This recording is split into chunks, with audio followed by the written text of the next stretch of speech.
I love. A beautiful day in Indianapolis on a Monday waiting for a game. Yep. I mean, this is perfect. Yep. This is heaven. It is the Final Four finale, if you will. Tonight is the best. Tonight, the best in men's college basketball will be crowned. Will it be Michigan? Will it be Yukon? Fans of both teams are taking over downtown Indy, ready for the championship. And they're right, it is kind of perfect. Good afternoon, I'm Felicia Lawrence. And I'm Anne-Marie Tiernan in for Dustin today at 4. Happy Monday night. Boy, we had a jam-packed weekend for basketball fans, narrowing 4 teams down to 2. After tonight, there's just going to be one, the new champion. So we're going to start tonight with Jenna Webster. She's seeing the energy pick up again ahead of tip-off tonight. Hey, Jenna. Hey, and yeah, a lot of fans I was talking to, some Yukon fans in particular, said they had to keep themselves busy yesterday and today or else they'd get too much nervous energy heading into the game tonight. So one of the things that they've been doing is coming down to FanFest. This is my first time actually hanging out at FanFest this weekend, and we're about to get into the finale of the musical layup right now. So it's like musical chairs. If you're the last to get the layup, you are out. But another Yukon fan that I was talking to tells me that they had some 1,500 alumni here at FanFest the other day, but I want to show you what Michigan fans are flocking to. This is the Michigan party bus. You might have seen this driving around. For 15 years, a Michigan super fan has been bringing this to games. It's decked out in Go Blues and a few insults to Ohio State and Michigan State. Meanwhile, inside is pictures of fans at games and memorabilia. This is now the 3rd version of the Michigan party bus in just the last 15 years. And you'll never believe this. The super fan, Roger Hale, who started didn't even go to Michigan. He's actually from Omaha, Nebraska. We were talking about this the other day about building memories, expanding the base, meeting new people, reconnecting with people you haven't seen. There's people that I haven't seen for 5-6 years that show up because then the bus will be here. So it's the reconnection. It's the family throughout the Midwest. I think that's a pretty cool bus right here. I was just talking to the owner, and I give him all the credit. I haven't seen any Yukon buses like this, but, you know, maybe I have a good idea when I get home. Yeah, Jason was just one of the Yukon fans that was stopping by to check it all out. The bus actually also helps support an Omaha, Nebraska charity that works to place service animals with families undergoing hardships. That's all in honor of a girl who died from heart failure just before her 21st birthday. If you're a Michigan fan, if you're a Yukon fan, if really you're a fan of just cool things, the bus is going to be outside O'Reilly's Pub the rest of the day on Pennsylvania Avenue. But here at FanFest, fans are just getting excited, and they are feeling very confident headed into the game tonight, maybe doing a little bit of light trash talking, telling other fans, hey, enjoy it while you can, because later tonight, we're going to be the winners. Okay, it sounds like a good time is on tap. Thank you so much, Jenna. Yeah, I love that bus. All right, well, the 2026 men college basketball season comes to an official close tonight. But who's going to come out on top? Will it be Michigan? Will it be Yukon? Eli Gain and Dominic Miranda are live at Lucas Oil Stadium with a preview of tonight's Final Four finale. Hey, fellas. It is an absolutely beautiful day here in downtown Indianapolis. The stage is set to crown a champion of the college basketball world. Yukon and Michigan going at it. And Eli, we've talked at length about Braylon Mullins, Dusty May, the Hoosier connections. Kind of an interesting connection between the Mullins family and the Wolverines. Yeah, can you imagine growing up watching a team your entire life because your family kind of roped you into it, and then now you get to play said team for a national championship? I mentioned it in the tease on the top, full circle moment here in the Circle City for Braylon Mullins. Growing up watching the Wolverines, and now he's become a hero in March for Yukon. Can he do it one more time against a team that he grew up rooting for?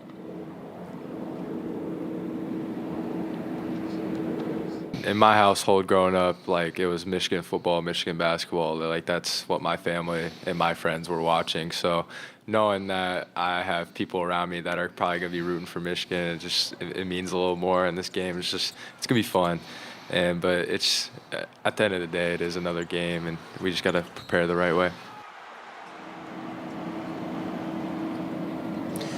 Two teams here Yukon, obviously on the verge of being a college basketball dynasty. Yes. Michigan, who's been the hottest team in this entire tournament, scoring over 90 points in all 5 of their games. They've looked as good as anyone has in recent memory, especially after what they did to Arizona a couple nights ago. It should be a really good game. Quick story about the Mullins family and Dusty May, all right? So the Wolverines wanted to recruit Braylon Mullins to Ann Arbor. Who wouldn't? The guy's really, really good. All right, so his dad, Josh, and Dusty May became friends during that recruitment. And he texted Dusty May after a really good game that Braylon had against Providence in January. He texted him and said, "Hey, Braylon looks great. We'll see you on April 6th. Here we are, April 6th, Yukon, Michigan, Dusty May, Braylon Mullins. The Hoosiers going to be a champion tonight. We'll see which one. We'll be with you live inside Lucas Oil Stadium, coming up for you at 5 and 6. All right, sounds great. Dom and Eli, thanks so much. Boy, look at the colors behind them, the blue skies. We have really picture-perfect weather to host this event. Yes, which we have definitely earned it after the weekend being wet, rained out, lots of gray. Yeah. Here we are Monday. It's making up for it for sure. Timing is everything. Yes, it is. And it's all come together now. More Chamber of Commerce weather. Yeah, and we would like everyone that's in town or watching from afar, this is our weather every time we have a championship Monday. Every single time we have one. It's glorious. It is glorious. Yeah, let's take a look. If you're going to be watch partying, if you're going to be in downtown, I would dress for the 40s, not right now. Right now is great. We're almost at 60 degrees, but we'll be in the lower 40s by the time midnight rolls around here. Temperatures right now very pleasant, especially when we compare them to 24 hours ago and what we had Sunday or Saturday evening. Mid-50s there in Pendleton, Greenwood 57, Indy, we've got you at 57. Just a few fair weather clouds. Central and northeastern Indiana. Southern Indiana has been pretty much severe clear most of the day. So it is comfortable. Most importantly, it is dry, and we are going to enjoy it. Temperatures now compared to 24 hours ago, about 5 to 10 degrees warmer. Beautiful stuff here across central Indiana.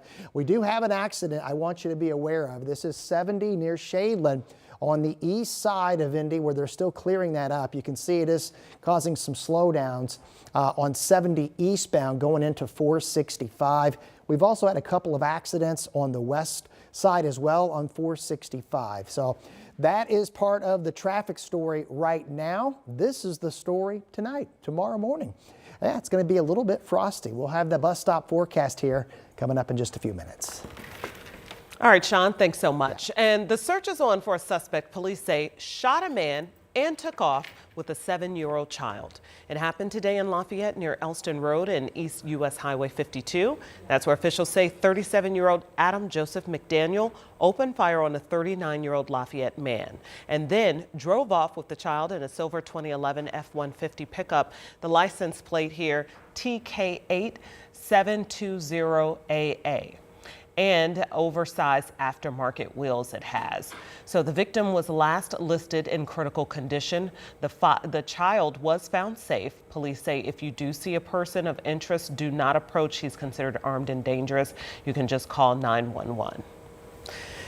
Indianapolis Metro Police are trying to figure out who fired off a dozen shots into the home of an Indianapolis City County councilor. That counselor is Ron Gibson, and he says he believes his home was targeted because of that vote last Wednesday that approved a data center in the Martindale-Brightwood area. Our Ashton Hackman was at that scene all morning of Ron Gibson's house. And Ashton, tell us, what did you learn? Yeah, well, Gibson is just grateful that he and no one else was injured in this situation, but understandably, he and his son are both visibly shaken by this. So take a look. Gibson shared these photos with us. He says 13 rounds were fired through his front door just before 1 this morning. He and his son were both inside at the time and asleep. And beneath the bullet holes and shattered glass, he says there was a sign reading "No data centers." Gibson didn't want to go on camera, but did share this statement with us. It reads, quote, "I understand that public service can bring strong opinions and disagreement, but violence is never the answer, especially when it puts families at risk. I'm a public servant, but I am also a father and a neighbor. This act brought violence into our neighborhood, the very thing I work every day to stand against." Now, right now, Metro Police say this was a targeted and isolated incident. The Violent Crimes Task Force is leading this investigation with help from the FBI. So far, no suspect description, but here's how one neighbor reacted. I couldn't believe it, man. Because of that center they wanting to build. I'm shocked on that myself. The shooting comes just days after city leaders, including Gibson, approved rezoning for a data center in the Martindale-Brightwood neighborhood. That project does fall within Gibson's district. Now, we're also hearing from countless other city leaders about this shooting, including Joe Hogsett, the Indianapolis mayor. Will have their reactions coming up at 5. All right, it is just very disappointing. You don't want a public servant to be the target of anything like this. Thank you, Ashton. Yeah, thank you. All right, other news now. Today, coming up, Iran rejected a 45-day ceasefire proposal ahead of tomorrow's deadline to make a deal with the U.S. Now, President Trump is issuing a new threat. It's the final day for FanFest and March Madness. So what happens with all the stuff we see around Indianapolis? I'm Ella Rhodes, and I'll tell you where it's going.